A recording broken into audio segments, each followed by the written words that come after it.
Welcome to Presence, How to Live and Lead Mindfully. And this is going to be the final show in this format.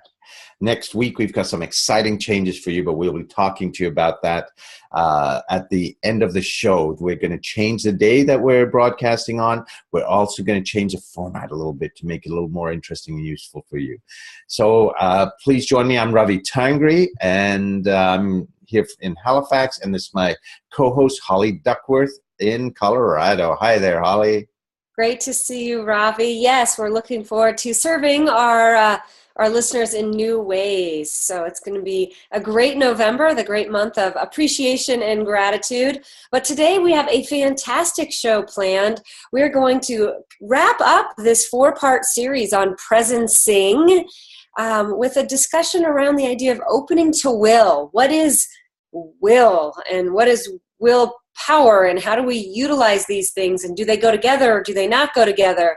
So I've been exploring this idea of will, the idea of compelling things forward, or people or processes or ideas forward. And so, the definition of will is used to express desire or choice. And I think this is a key part, the willingness and the consent to give negative constructions or positive constructions. What's your wish or what's your desire? And so I think so often we are reacting to the world, that opening to your will is getting clear about your purpose, and then creating that vibrational flow in your life that makes that happen. So sometimes will can be willfulness, but sometimes will can be very deliberate and intentional. Yes. And when you talk about the will to move forward, I mean, there's individual will. So in your own life, there's that. What is your will that's purpose-driven? But you interact with others. So, there's a system of people. So how do you fit in that whole? And in the work environment, what is the shared purpose and the will forward? And then in that, what's your part in it? Well, what part of that are you most passionate about, that you are willing to champion and fight for? And will is not about pushiness or willfulness or trying to get your way. It's about where is that passion in yours that helps move the whole system forward. Yeah, and the show, Presence, how to live and lead consciously, but we're really making our own conscious, willful choices to move the show toward more business ideas and business examples. So I think that's a real key point, is looking at the collective moving forward, and that sometimes in business we automatically assume will means to do. And we're going to challenge you in this show that will could also mean to be. What is your energetic beingness bringing to the collective within the company that you work for? Absolutely. Now, these concepts, as you said, we're starting to bring in more of the business focus, but this process, what we've been going through the U, applies just as much to our personal lives as it does to business. But part of what's going on here is really slowing things down to find out what's really going on. So our will is directed at the right things, not just at reacting. Right? And what we've been doing through this process is we've been going through a process called the U process. And I'll just quickly review that for those who, whether you were there with the previous shows or not, we're going to go a little deeper today, right to the bottom of the U. So if you're not seeing the video, I'll describe what we're seeing, what I'm showing on the video. If you have a piece of paper in front of you, if you were to, on the top left of the paper, draw an X, and that represents where you are. And on the top right, put a bullseye. That's where you want to be. Typically in our lives and work, when we're here, we want to get there, we jump to action. We got to move. I've just drawn a big red arrow from the left to the right, from the X to the bullseye. The trouble is then what's happening a lot of times, we're only reacting to the symptoms. We're not dealing with the real issue. And what's been found is that people who deal effectively with change, most effectively, they actually slow down the process and go through this process called the U. So if you were to imagine a U connecting the X and the bullseye, So a big U, that the top left of the U is at the X, and then the top right is at the bullseye with an arrow pointing to the bullseye. The U consists of 3 stages: sensing, which is going down the U, which is really getting a sense of not just your perspective, where is everyone else coming from? At the bottom of the U, which is what this show is about, is presencing. How can you be present underneath to find out what's really going on? And then once you know what really is being called for, then moving up the right-hand side of the U to realizing, to take action. And the difference, as I've said, between jumping the U and just reacting and going through the U is the difference between taking action and wise action, or the action that's really being called for. As you move down the U, our previous shows talk about, if you think of going down about a third of the way down the U, to open mind, where you're starting to understand other people's perspectives. Where are they coming from? What are they looking for? And as you go deeper, we talked about this last week, how do you get to open heart? Not just looking at their perspective, but understanding how they're feeling. What are the values that are driving them? What is it, where are their passions? So that you're understanding what are the emotional drivers there, and we act and react on emotion. Finally, when you get to the bottom of the U, to presencing, it's what they call open will, and that's where we let go of everything we knew to let come what the system is calling for. So that's where we are really exploring, and that's the heart of this show as well, is presence at the bottom of the U. Ravi, I love this tool, and as you know, I've been playing with it these last 4 weeks and coaching some clients with it. And one example, I was working with an executive this week, and he had a clear vision of knowing that he needed to work with a specific partner firm. And so we had to look at, jump the U, okay, just pick up the phone and demand a partnership and make it happen, and just all business all the time. And in our coaching call, we talked a lot about opening the mind to the possibility that there could be an easier, more efficient, a different way of doing this. So as listeners are listening to the show and they're hearing, oh my gosh, we have to slow down to do this, I would just invite them to try it, because it's not, time isn't linear when you start to step into using some of these tools. So while we say slow down, it may actually end up being the same amount of time. In this particular example, this was, the guy could have made the call, the executive could have made the call in one way and it would have been 5 minutes. But by taking a little bit of a 5-minute breather to step back and go, okay, what is the opening? How can I round out the edges of how I want this partnership to look? So we've got, the opening of his mind, opening of the possibilities. Then, I walked him through a process where it kind of invited him to open his heart to not so much resistance, but more flexibility and flow. And how could you structure that same phone call in a way that was energetically the same vibration? And then we did sort of step into that will of, okay, what's that power greater than him that he wanted to connect to, the partnership he was looking for. And, believe it or not, a few hours, actually it was the next day, he called me and he said, Holly, I stepped into this new process. I tried it. And while it was still the same doing action, it was a phone call, the results for him were very different, moving through this energetic conversation about heart, mind, and will. Yeah, and I think that the key is that there's also even that phone call, there was a chance for him to apply the U, because part of the all that open mind, open heart and such is also him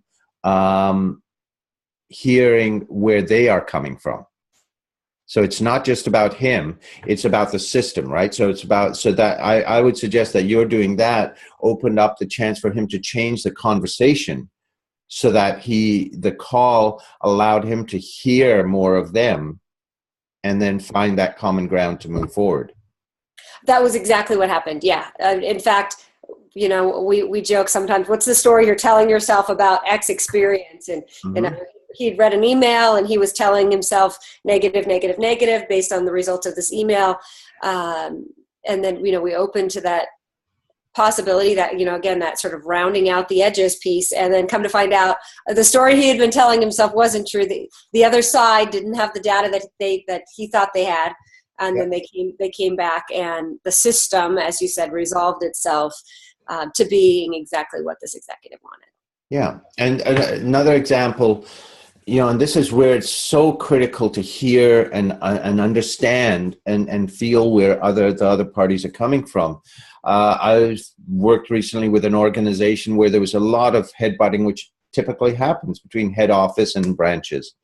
And what we did was we brought them all together to really understand what was going on and hear each other's perspectives in conversations where they were not to a whole group, because you don't engage people, you're not fully present then, but in small groups, and move people around so they could hear different perspectives and hear the frustration, feel the frustrations, what they were trying.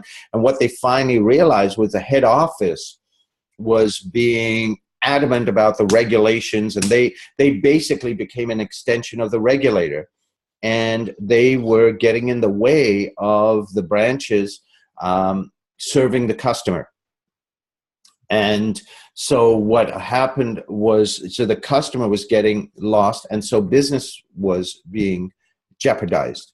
And the big aha, the realization was that really head office had become an extension of the regulator. They weren't serving the company, they were serving the regulator.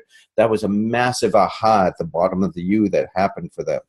And so the shift that's happened is, okay, now how do we change what we do so we are focused on the customer first? And then, yes, we have to address the regulator, but we say, how can we adapt to those regulations by putting the customer first, versus this is the regulations, this is what it's got to be. And I mean, that was one of those amazing moments where they suddenly realized, we're being a regulator, we're not running the company, we're regulating ourselves. And that completely shifted what they're doing and brought them into alignment with the branches. Great. I love these two examples of opening to will and applications of the U process, because so often we share tools here that are personal in nature, but this is an example of how someone as an individual leader, an individual executive chose presence and the tool presencing, and had great results. And what you and I do, the work that we do, is often facilitating groups through this type of process. So keep that in mind as you are looking at growing your leadership teams and your vision and purpose. Can't believe it. We're saying into 2017, because we're already very close. Those planning sessions. Yeah. Well, the thing here that's critical at Open Will is at the bottom of the U when you're presencing, is being able to let go of all the things you thought should be, or the way it should be, or how it should be.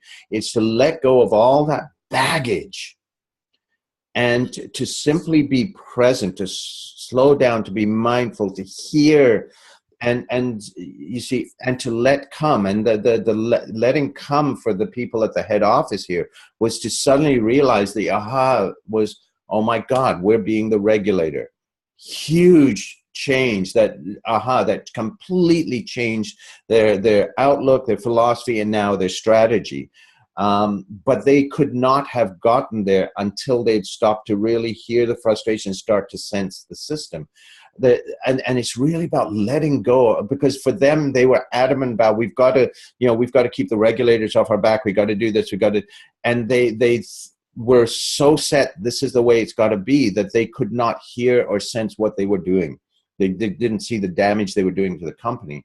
And the letting go of the baggage, there's a metaphor that I love that comes from it. You may have heard of the phrase in the New Testament about, it's easier for a camel to go through the eye of a needle than for a rich man to enter the kingdom of God. Well, where that comes from is that there's a gate in ancient Jerusalem called a needle that's incredibly narrow. And in order for a camel driver to get its camel through it, it had to take all of the baggage, the bundles the camel was carrying off, so the camel could fit through.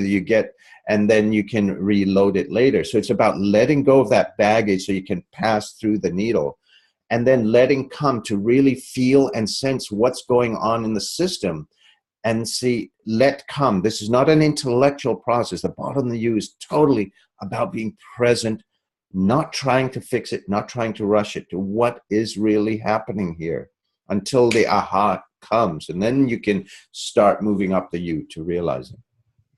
Yeah, I love that analogy of the taking off the baggage. We were talking a little before the show, and we kept using kind of the line back and forth. You know, what meaning are you attaching to this? What story are you telling yourself? I had the honor of seeing a woman named Tracy Brown speak on diversity this week, and she was doing a program on kind of the racial divide, and that always gives us a pause moment to say, what story am I telling myself about the black man with the tattoos, or the Indian man with the book, or sitting on the meditation pillow? And we often invite each other to explore, what story are we attaching to? And this morning you had a line, I'm not attaching any meaning to that. And I learned so much from that. And I think as all of us step into this higher level of consciousness, or more questions, or the newness of leadership and living a presenceful life, and you know, from the meeting room to the mountaintop, or the mountaintop to the meeting room, we get to do that. How do we take off the attachments, take off the stories, and be open to writing a new story about the one human family and that system that's always moving us to our highest and best? And, you know, it applies to business, it applies to work. The same process I've applied not just with my clients, but in my own business, in getting hires, in my relationship with my friends, with my son, with my partner. You know, it's really understanding there may only be two of you, but it's still a system. So where's the other person coming from? What's really going on? And you get to a place of, this is what we're both calling. And the key thing here is at the bottom of you is about purpose, which is where everything I do comes from. And so when you're working in an organization, or even with a couple of people, what is the shared purpose that you have? That's what starts to come. So once they realized they were regulators, they said, okay, our purpose is to serve our customer and grow, not to serve the regulators first. We will serve the regulator, and then what is the role of head office? What is the role of branch? What's our individual purposes? Then they could craft the strategy. Does that make sense? So each person had to find what was their purpose, individual purpose within the whole. So what's the shared purpose, and what is that part you're passionate about that you can best serve in that? I like your use of the word passion, and why I think you and I connect so well is we are very passionate people. And under that word passion is feeling nature. We were talking a little, will and power are closely related. Powerful people often exercise a strong will. And we kind of looked at this from two different angles. For me, I think my passion, and in some level my power, comes from that feeling nature within me that I absolutely know, and I know that I am a part of something greater than me, a system greater than me, and that good is coming to me. And so, you know, again, I've done sort of the releasing work to get to that place. But no matter what you're doing in your business life or your personal life, really think about that energetic feeling nature within you, and what do you want to feel? Because I think the feelings often move us farther, faster than all the head thoughts that we can think. Well, and I think that's the difference between, to me, it's a very important difference between willfulness and authentic power. Willfulness is trying to force something through. You're not really confident, but you feel you're the boss, you should know, so you're pushing it through. There's a forcefulness, there's an aggression there. Whereas power is, once you get to the bottom of you understand what the system, whether even if it's just you and another person, are calling for, and you understand what your role, your purpose, and that purpose comes up. It's like an energy. It's a passion that comes up, and it pulls you forward. You're not pushing. You're being drawn forward. Then there's an energy behind it. And there is, and so that's the difference to me between willfulness and real, true will and authentic power, is that you're being lifted forward. You're not trying to force and push. I don't know if that makes sense, but there's a real clear distinction. And you can usually feel that if someone's trying to force and push, or if someone's coming from passion. I'll also add that as you move through the U process, sometimes you get to this presencing open will piece, and you might also have the experience of, this is not mine to do. I'm not feeling called to this project or called to this next step or a part of the lifting up of the project. So be okay with that too, because that sometimes is the highest and best for you as an individual and the collective team or project or system that you're a part of. Absolutely, because you're not serving them if you're not fully passionate about it. Like a lot of the work I do is working with executives to help them get clear on their purpose and then resculpt their life around that. And so often they suddenly realize, even though this is part of corporate work that I'm doing with the organization, they realize this isn't the right organization for them and they need to leave.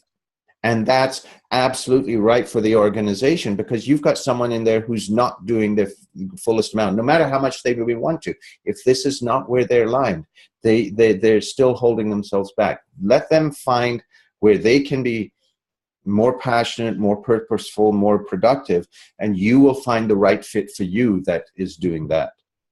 I have a line I use very often. I don't say you can fire somebody. My career started out in volunteerism, and, there's a big cardinal rule: you can't fire a volunteer.